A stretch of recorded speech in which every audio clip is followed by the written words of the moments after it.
Hi, it's Yoli Inch here and Purpose Fun Friday. Now, I'm going to be talking to you about the logic model. Now, a logic model is a tool and a process that helps you to identify the resources, activities, and outcomes for any project or program or product that you're actually designing. Now, the importance with a logic model is to connect it to your strategic plan so that any projects you come out of the strategic plan can actually be designed through a logic model process. And that will give you the detail you need to be able to implement it well. So let's have a look at our logic model design. Now, I actually presented some weeks before the simple change model. And in that we had the problem at the top here, then the solution, and then the action. So the problem was identifying the problems and the issues and the possibilities and the hopes. The solution looked at the assumptions and possible ideas and possible outcomes. And the action was, how do you then put that into action with a work plan? That was a simple model to work with. The information you created from this will now contribute to the development of a logic model. So this is diving deeper in making your project or program come alive. So with a logic model, we have 4 elements. Oh, before I talk about the elements, it's really, to be able to actually deliver this, it's useful to use butcher's paper, and it's useful to use Post-it notes and set up the butcher's paper with the 4 elements in a row. And you'll see how that works in just a moment. Now, it can take 2 hours, maybe 3, and it's really a powerful process with a group of people. Just makes it so much more fun. And also, as you're doing it, use your strategic thinking, which I talked about last week. And then earlier I talked about big picture thinking and little picture thinking. So use your cards to help remind you when you need to think big and when you need to bring an example and think little and more detailed into your actual framework. So let's get started. So the very first element is the element around the problem. So this is where we use the problem concept from the simple logic model. Now, the problem looks at a number of things. Now, of course, the problem is opportunities and also be context and goals.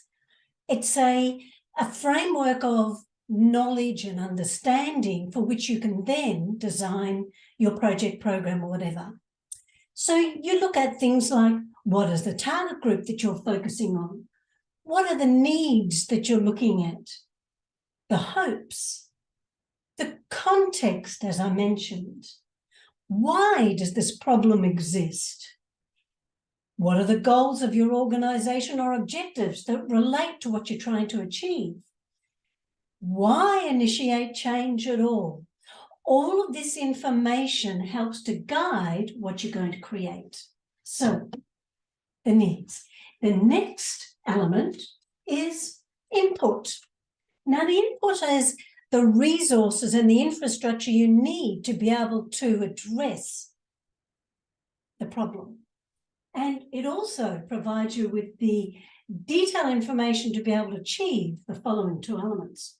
So, input includes the staff, the volunteers, research, materials, money, possible partners, equipment, and more. So these help you to work out what it is you need in detail to be able to initiate the change to address the problem. So let's have a look at the 3rd element. The 3rd element, and we're just getting a little sticky here, is output. Now, the thing about the output, it's the product or program that you create over time. Now, the thing is that output consists of two parts. Two parts. The first part is the activities. So the activities include what it is you're trying to do as action to address these problems. So the activities could be a program, it could be coaching, it could be mentoring, it could be creating new partnerships, initiating other projects, etc.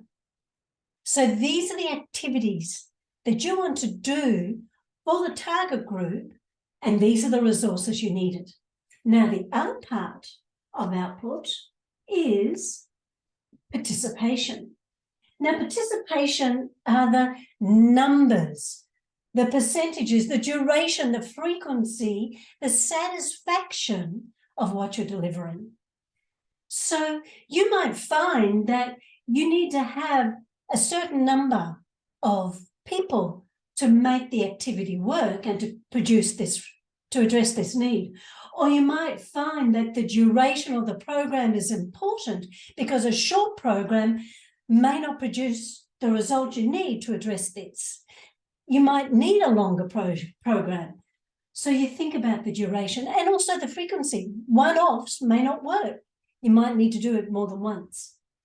The next element, the last element, is outcomes. Now, outcomes actually is made up of three parts. The first is short term, then medium term, and then long term. I'll just put this over here.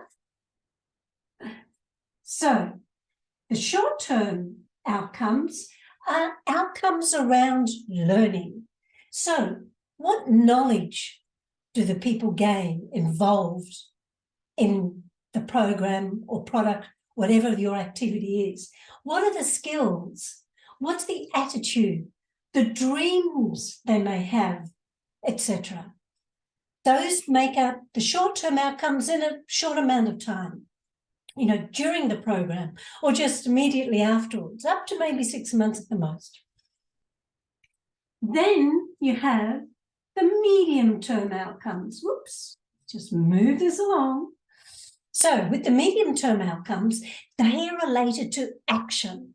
What sort of actions come about from the activities and participation that you have created? So, as I said, is the action. What sort of decisions or habits, maybe behaviours, etc.? These are things that have a longer experience to make them come about.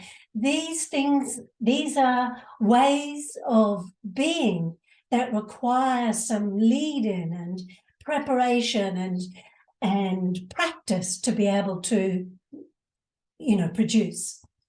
Now we have the last, but no longer, but not the least, the long-term outcomes. And the long-term outcomes can sometimes be called impacts. And these are related to the conditions, you know, the really big picture stuff. So it could be what lives, you know, how much has the lives been changed? The bigger impact around work and relationships, maybe the environment. You know, these are really bigger picture thinking. And this could be 3 years, 4 years, 5 years or more, 10 years. This is the stuff that really shows major change. So these are the four elements and the parts that make up. Now, the thing about how you use a logic model, there are different ways in which you can use it. If you're designing a new program, it's actually better to start with the outcomes that you're trying to achieve based on the needs that you want to address. So you start with the end in mind, just like Stephen Covey talks about.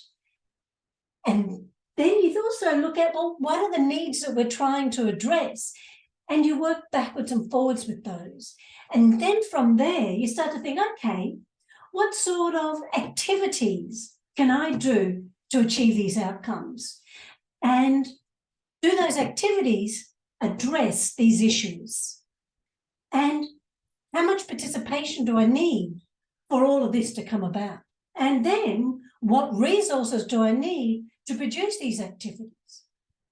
Now, you can also use a logic model when you actually have started a project or you've already got one happening. And the good way to work with it then is actually start from the middle in this instance. Because you already know about the project, let's start with what you know. So what are the activities and participation you already have? What are the resources you've already got in the project? Look then at, are the outcomes you initially came up with actually coming about? What's missing? What do you need to add? What other outcomes would really help to address the problems, the needs, the hopes of your target group? So you start here and you move back, move forward, and then backward. It's a dynamic process, lots of movement. Now, the thing is that you might find that these activities aren't enough. And this information going backwards and forward here means you might have to add to this, or you might have to give it more detail, or you might need to have extra resources for the impact to be greater. Another way that you can use logic model is the evaluation phase. Now, you might have done your program, but you might not have used a logic model, and you might have to do a report on that program. For example, you've done a grant and you need to report on it, and you don't have the bigger picture. So use the logic model to map that out. And when you've made greater clarity around the outcomes, come up with the indicators and ways in which you want to measure those outcomes and evaluate how well you've been able to achieve them.